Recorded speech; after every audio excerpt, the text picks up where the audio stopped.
갑니다. 화자의 유형에 따라 남성적 어조, 여성적 어조. 자, 요거 신경 쓰지 말자. 거의 안 나와요. 성차별적 개념이 알았죠? 웃기지? 남자 말투가 어디 있고 여자 말투가 어디 있어요? 대체로 여자 말투가 뭔지 알아? 섬세하고 부드러운 어조야. 그렇죠? 우리 집에 계신 여성분들 계시거든요. 섬세하고 부드럽지 않아. 알았죠? 자, 아무튼 요거는 신경 쓰지 말자. 다음엔 제가 뺄 거예요. 자, 갑시다. 청자에 대한 화자의 태도에 따라 라고 되어 있는데요. 명령한다 이 정도로 알고 있죠. 명령적 어조, 명령하는 말투야. 공부해라 이런 거겠죠. 그렇죠? 오케이. 자, 권유하는 어조, 뭐뭐 하자 이런 거겠죠. 예찬적, 그치. 긍정적으로 보는 거야. 예찬과 긍정을 너무 구별할 필요 없어. 알았지? 됐어. 기원적 어조, 소망하는 거죠. 뭐뭐 하소서 뭐 이런 거죠. 설득적 어조는 뭘까요? 그렇지, 설득하는 거야. 자, 호소하는 것은 제발 뭐뭐 해줘. 이거 호소죠. 선동은 앞에서 이끌다야. 뭐라고? 앞에서 이끌다. 자, 앞에서 이끌다. 여러분, 우리 모두 정부를 향해 외칩시다. 이런 거. 그렇죠? 오케이. 자, 공감적 어조. 공감이 뭐지? 같은 감정을 느끼는 거야. 오늘 힘들었지. 그래. 괜찮아. 이런 게 공감이죠. 자, 공감이라는 것은요, 이런 거를 포함시킵니다. 동정과 연민이 나오면요, 공감을 전제해요. 솔직히 맞지 않나? 그렇지. 내가 동정하고 연민하려면 당연히 공감이 전제되어야 하는 것이죠. 됐죠? 오케이. 자, 화자의 감정 상태에 따라 이런 어조들이 있는데요. 자, 봅시다. 낙천적은 되게 긍정적인 거. 그렇죠. 낙천적인 거. 뭐, 낙천적인 애들 있잖아. 시험 못 봐도 괜찮아. 다음에 잘 보면 돼. 이런 거죠. 자, 격정적, 열정적, 영탄적, 관조적. 이런 게 있어요. 영탄적까지만 묶어볼게요. 격정적, 열정적, 영탄적 이런 게 뭐냐면 감정이 좀 분출된다라고 합니다. 이렇게 얘기하고요. 뒤에서 이제 또 배울 거예요. 관조적, 담담한 이런 것들 차분하니 뭐야? 감정 절제라고 합니다. 적어봅시다. 자, 그 다음 절망적, 애상적, 체념적인데요. 체념적이 뭐야? 포기하는 거. 그렇죠. 에이씨 망했어. 더 이상 안 할래. 이게 체념이 알았죠? 오케이. 자, 포기라고 적어봅시다. 반성적, 성찰적 이런 것들이 나왔어요. 성찰이 뭐야 도대체? 성찰? 좀 이따 한번 가볼까요? 아니다. 성찰 한번 해볼까? 성찰적이라는 말이 나오는데요. 이 성찰을 어디다 필기하냐면 39쪽에다 한번 필기해보세요. 성찰적. 성찰이 한번 보죠. 성찰. 성찰에 보면 이게 어조의 종류가 이렇게 쭉 나와 있는데 뭘 뒤에도 필기할 공간이 많이 있으니까 성찰 한번 가볼게요. 이 성찰의 뜻이 뭐냐면 살필 성자, 살필 찰자야. 살피고 살핀다야. 자, 성찰이 어떤 거냐? 이게 이제 우선 뭐 삶에 대한 성찰이냐, 사랑에 대한 성찰이냐 이런 것들이 있겠죠. 성찰이 이거 되게 애매한 부분이 있지만 이게 내가 이제 요걸 이렇게 할게. 이걸 다른 말로 바꿔보면 되는 거야. 사랑에 대한 성찰이면 사랑에 대해서 생각하면 되는 거고, 그렇죠? 뭐 예를 들어서 공부에 대한 성찰이다 그러면 공부에 대해서 생각하면 되는 건데, 자, 1번은 뭐냐면 삶에 대한 성찰은 자신의 삶을 되돌아보는 겁니다. 되돌아보는 거야.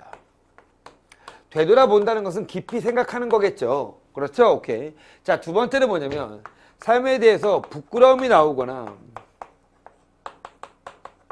후회가 나오거나 반성이 나오는 걸 얘기해요.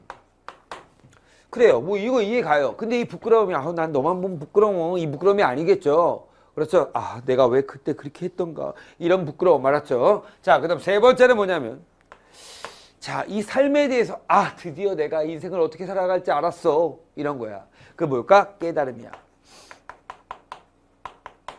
깨달음이라는 것은 삶에 대해서 인식 전에서 뭐가 왔다? 인식 후가 명확하게 드러난다. 드디어 알았다. 이런 거죠. 됐죠? 오케이. 우리 저번에 그 베를메메라는 작품에서 사랑에 대한 깨달음이라는 얘기가 나왔었죠. 사랑이라는 것은 이렇다는 것을 알았다. 이런 것들이 있었지. 그런 것들이 뭐야? 깨달음의 정서라고 보시면 돼요. 그런데 나 과거의 어린 시절이 너무 그리워. 이것도 어린 시절이니까 삶을 되돌아본 거 아닙니까? 이건 안 돼. 봐봐.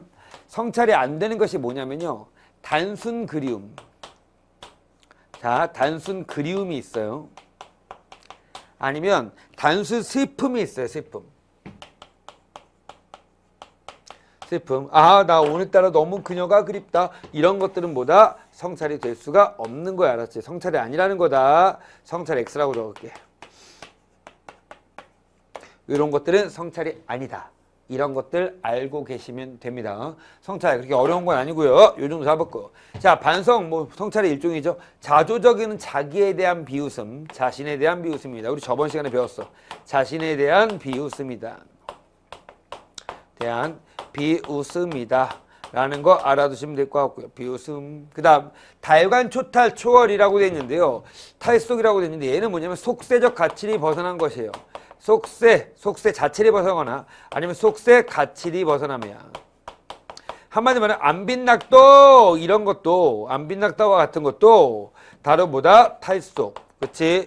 달관, 초탈 이렇게 볼 수 있습니다. 됐죠? 오케이. 자, 요런 용어들이 먼저 어조의 용어들을 알아두는 게 되게 중요합니다. 대상에 대한 화자의 태도에 따라 라고 되어 있는데요. 자, 봐봐. 우호적, 긍정적, 동정적, 연민적, 공감적, 비판적, 냉소적, 풍자적이야. 잘 봐봐. 우호적은 좀 좋게 보는 거죠. 긍정적도 마찬가지고 동정, 연민, 공감 이런 것들은 뭐야? 그 대상의 긍정적인 대상할 때 하는 거죠. 연민도요. 긍정적인 대상할 때 쓰는 겁니다. 자, 부정적인 사람한테는 연민의 정서를 보이지 않아요. 잘 됐다 이렇게 얘기하지. 됐죠? 비판, 냉소, 풍자입니다. 요거 약간의 뉘앙스는 다르지만 수능에서는 요걸 구분하는 건 안 나옵니다. 예를 들어 냉소가 뭐냐? 냉소는 비웃는 거거든. 그렇죠? 오케이. 그럼 부정적인 대상한테 비웃는 거 이런 게 냉소가 되겠죠. 아무튼 비판, 냉소, 풍자 이런 것들이 뭐다? 같은 맥락이라는 거. 자, 그 다음 기타를 가볼까요? 고백적이라고 되어 있어요. 고백적. 이 고백은 시에서 쓰면 다 고백이에요. 알았죠? 고백이 자기 고백. 그렇죠? 자기에 대해서 얘기하면 고백이야. 자기 삶에 대한 얘기. 자기 이야기한다. 그럼 대체로 자기 이야기를 하잖아. 그치? 시가. 그래서 고백적. 섬세하고 부드러운 어조라고 되어 있는데요. 이게 섬세하고 부드러운 어조가 어떤 건데요? 라고 하면요. 대체로 이런 거야.